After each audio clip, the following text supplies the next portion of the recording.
What's up, everybody? Noah Kisrak here for my review of the brand new Hallmark Movies Now premiere, which will premiere on Hallmark Channel later this year, just like Save the Wedding is premiering today, I believe.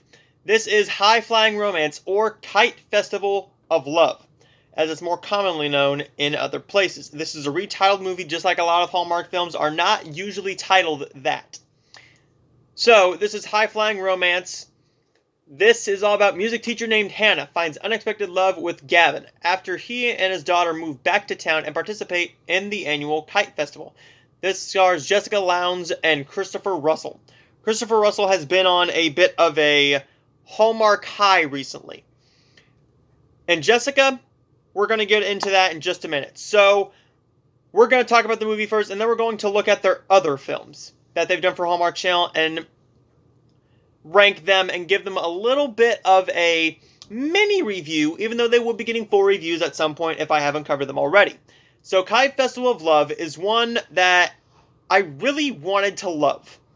I really wanted to like this one, but the sad thing is this movie really didn't give me a whole lot to cheer about, to go for. Yeah, it is not the right title here, but that's because it's called Kite Festival of Love in many other places. So probably like overseas, in Australia, they will probably call it Kite Festival of Love instead of High Flying Romance.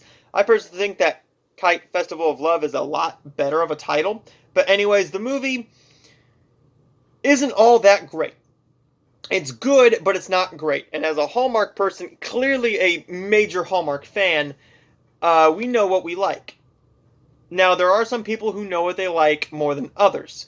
I know that I like a certain time of year, of Christmas, of fall, of spring, of summer films from Hallmark. And this one sort of doesn't feel like a summer movie. This one should have came out during like Spring Fling or something like that. I think it should have come out during the spring. But that's just me. You could have easily shoved this in there, and I will get into what the Spring Fling was this year as well. So this is going to be a stacked video for just this one film. So buckle up. High Flying Romance is one that really doesn't stick the landing with the chemistry. Jessica and Christopher really don't have that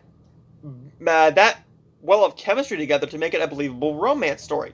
However, what does really work out is the chemistry between the father and daughter, because the father and daughter chemistry is what really builds the romance in the first place. Because, oh, maybe he's not such a bad guy, a handsome guy with a little daughter, I'm only here to do this, and blah, blah, blah. The movie really isn't all that great, but there are a couple things that make it worth watching. Those being the performances from Jessica and Christopher. They know how to do these Hallmark movies, they're pros at it by now. They know what to do. They know how much emotion to give to the performances. However, the daughter in the movie is a newcomer.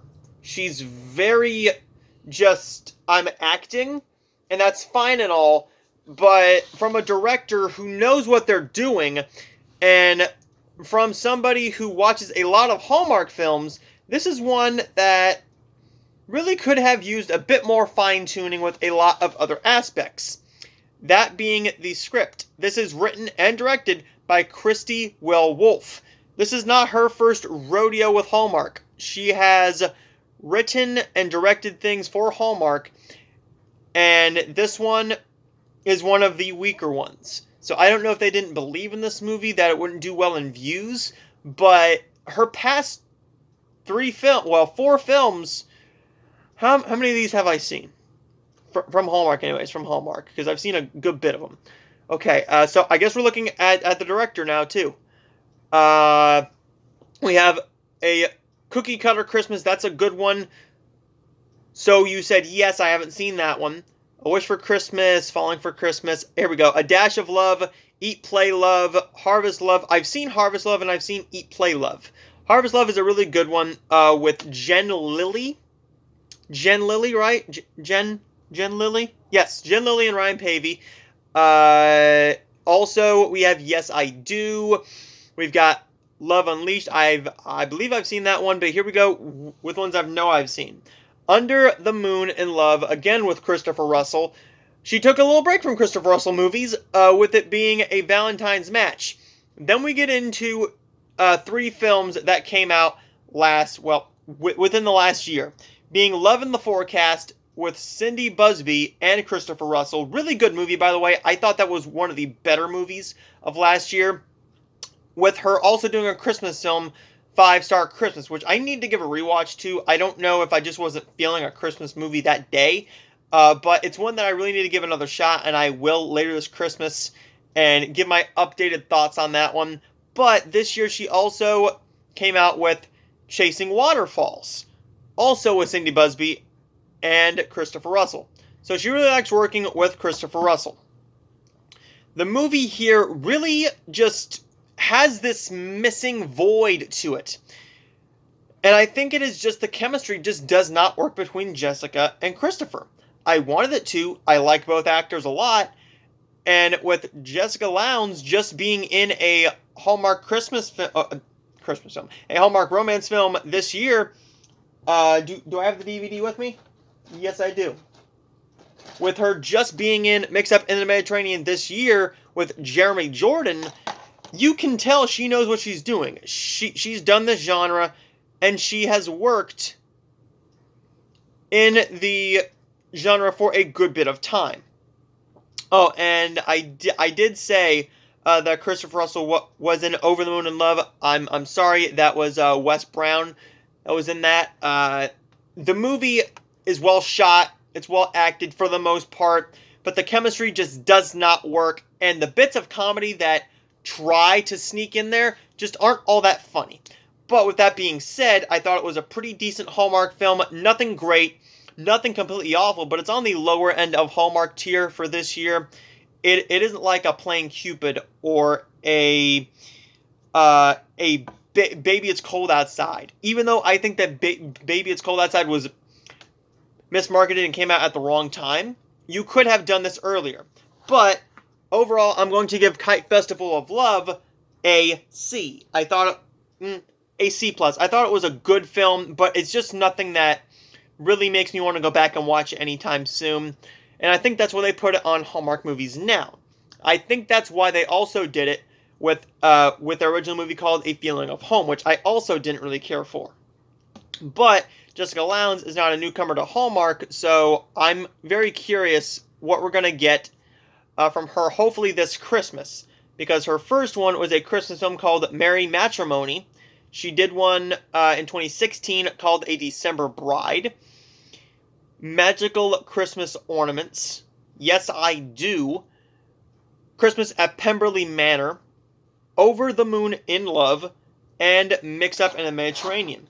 She might be doing a Christmas film this year. I'm going to look at her IMDb page, but I don't know if she hasn't filmed one yet, or if she's not doing one this year. Yeah, that's all her projects right now. It doesn't look like she has anything upcoming at the moment, but I'm fully expecting her to have a couple romance movies this year, maybe a Christmas film this year. And Christopher Russell, well, we know we're going to be seeing him a lot because he's a Hallmark staple by now. This guy has done countless films, so let's take a look at all of those as well. Starting out with Catch a Christmas Star. That was a pretty good one with Shannon Elizabeth. I watched that one for the first time last year, and I thought that was pretty decent. Midnight Masquerade. That one was pretty good with Autumn Reeser. Love Again. I still need to see that one. Merry Matrimony. Wedding Bells. He was in The Good Witch, A Puppy for Christmas, which is one I really want to see. I Dream of Christmas. Let's look here. And he does a lot of other work, like Van Helsing. He was in Van Helsing. He was in the Amazon Prime series, Jack Ryan. He does a bunch of guest spots. He did Love Unleashed, All Summer Long. The Mistletoe Secret, which I thought was pretty decent. Nature of Love. That one was not all that good, but it is labeled, named other places, Love and Glamping. I'm really glad they changed that name because I could not imagine saying, now here's my review for Love and Glamping. Love in the Forecast, Chasing Waterfalls, and of course, High Flying Romance, Does he have anything coming up for the Christmas season? It looks like he does have some upcoming movies, so is there anything that we can really see? Reacher in action, Love is Trending. That's probably one that's going to be coming out maybe in the fall, spring of next year. But you could have shoved this in other places. So let's take a quick little look at the list of Hallmark films that came out this year for spring. And we're going to go to 2021 here. See if there's anything else announced yet, because we do have a lot of stuff coming out this year from Hallmark, especially within the next month or so. Here we go. We do have another one. They just added Raise a Glass to Love, which is going to be a fall harvest movie. That's going to be pretty interesting. Do they have anything? And wow, they do have a couple other ones. These are not going to be mystery. These are going to be romance movies. Redemption in Cherry Springs. Okay. Finding Love in Mountain View. And One Summer. I thought you could have put that out during the actual summer, but then again, then we wouldn't have gotten the amazing standalone mystery movie To Catch a Spy. Yeah. Okay, so let's take a look at the Spring Fling ones that we had. We only had a couple, but we had a little break, though. We could have done something with May 1st, and you could have put in the High Flying Romance there. So it's not like we didn't have a place for it, and I don't know whether it wasn't done yet or what the problem was, but I saw this movie was coming out because I have Hallmark movies now with my Amazon Prime now, so I can easily watch them.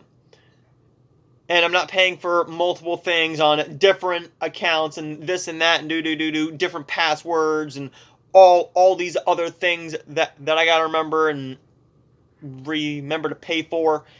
You could have shoved it on the May 1st slot, I thought, but otherwise than that, there's not a lot here with the film, and I think they knew what they had. Is there any rating? There is no rating for the new Hallmark films, which I will be talking about up next. And we will also be taking a quick little look at...